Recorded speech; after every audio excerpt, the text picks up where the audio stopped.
Topping today's news, a man believed to be a gang leader shot dead early this morning. Prime Minister Philip Davis set to meet with Grand Bahama Chamber of Commerce this evening. Reforms coming to the local bus system, and the Bahamas mixed relay team qualifies for the Paris Olympic Games.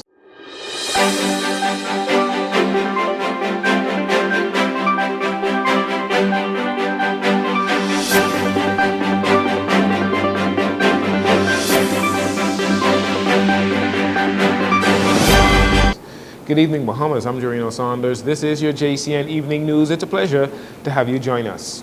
As the number of murders in country approaches 50, police are looking for the culprits responsible for the early morning shooting death of a man on Fleming Street.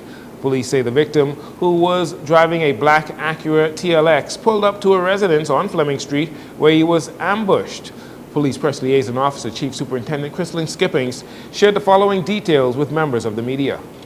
And immediately he was accosted by three masked males who exited a gray Jeep. These males, all of whom were armed with high-powered weapons, opened fire on the victim, shooting him multiple times. He succumbed to his injuries on scene. The deceased is well known to police, and he's a major player in the Outlaws criminal gang that is situated in the Fox Hill community.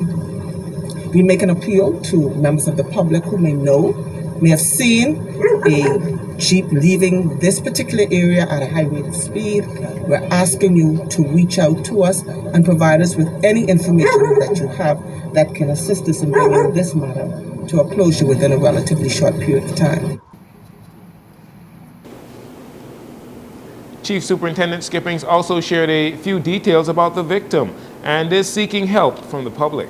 According to JCN's records, the murder count for 2024 now stands at 46. Also from the police, they are seeking the public's help in finding a man who goes by the nickname of Madness. They're looking for him in relation to questioning for an attempted murder. Aside from his photo, which is pictured here, the police have very little information on this individual, and they need the public help in locating him. If you know of his whereabouts, you're asked to contact the police immediately. You can also do it anonymously through Crime Stoppers in Miami at 328-TIPS, 328-8477. This evening, Prime Minister Philip Davis is set to meet with the Freeport business community, some who are concerned about the public battle that is ongoing between the government and the Grand Bahama Port Authority. PLP Party Chairman and Minister of Foreign Affairs Fred Mitchell shed some light on what we may be able to expect in tonight's meeting. Prime Minister Philip Davis will be speaking to those stout hearts of the Grand Bahama Chamber of Commerce tonight. They've been carrying the port's water for the last month since the government has demanded payment. Pay us what you owe us. The Prime Minister's press people have promised that this speech will be defining. Several of the ministers will join the Prime Minister at the chamber this evening. It's time for push to come to shove in Freeport. Tonight's meeting with the Grand Bahama Chamber of Commerce, in particularly Freeport businesses, they are expected to have a nice cordial meeting, but it is expected to be very intense this evening. Some Freeport business owners have supported the government's desire to improve the city, while others have been critical of the way the government has been dealing with the Grand Bahama Port Authority. Former Deputy Prime Minister Brent Simonet is urging Dr. Hubert Minnis to take a step back and make room for new leadership in the Free National Movement. Mr. Simonet voiced his support for current FNM leader Michael Pintard on Friday during the party's nomination process, with the party's convention set for June 1st. This is a new generation of FNMs that are coming through that deserve the support of the Bahamian people to do what is necessary for the majority of you young men and women who need to get ahead in life. People like myself, I'm 69. It's time for us to step aside and let the younger generation have control of the country and run it, because they have great ideas and they're great people. Mr. Simonet says it is time for a leader that can rally FNM voters, something he says Dr. Minnis was unable to do in the last general election. The FNM won the last election if their supporters turned out to vote. If you look at the number of people that did not turn out to, and the majority of the reason they didn't turn out to vote, I think is a proven fact, is they did not support the Minnis government. So that's another reason to give the young man, Mr. Pintard, a chance, because Dr. Minnis has had a chance. It didn't work out. Step aside and let the new generation take over and run this country. I'm very confident the PLP support in this country is declining hourly. They are very disgruntled. Mr. Simonet says he will support whoever wins their bid to lead the party, but his choice is with Mr. Pintard. If you have ever ridden on a public bus, you would know that there are some professional and responsible bus drivers that do not speed, they don't play loud, vulgar music, and they use the proper bus stops, while on the other hand, there are some bus drivers that endanger the lives of their passengers and they need training or removal from the system. Well, at the Office of the Prime Minister's weekly press briefing last week, JoBeth Kobe Davis, the minister responsible for transport, sought to give an update on the upgrades coming to the public bus system.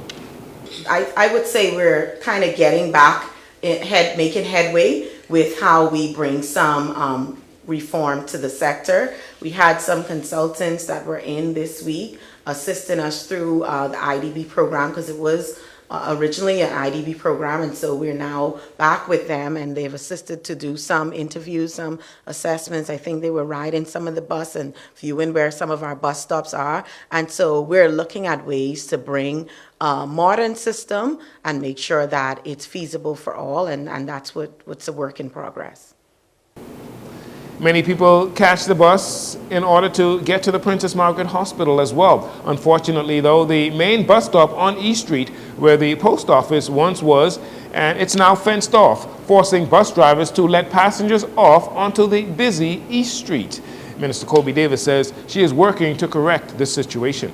Yeah, so I'm working with my other minister colleagues. It's about 3 of us that is involved in managing that area. And so we are making headway to try and get some of the area pushed back a little bit more, because that is a gazetted and designated bus stop and should be utilized for our bus drivers. And I understand the frustrations of them stopping on the road right near the police station and getting sometimes in a little bit of trouble, but that's the only location they can drop off. And so I'm working with my colleagues now to see how we can get some of that area cleared up for them to be able to utilize their gazetted stop.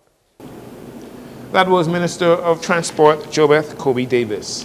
And finally, in this segment, from the Kentucky Derby on Saturday, out of gate number 13 and wearing the lime green yellow, the top there, and right in the middle of your screen, 3-year-old thoroughbred West Saratoga, trained by Bahamian Larry Demerit, finishing 12th out of 20 horses that lined up in the gates for the 150th running of the Kentucky Derby in Louisville, Kentucky.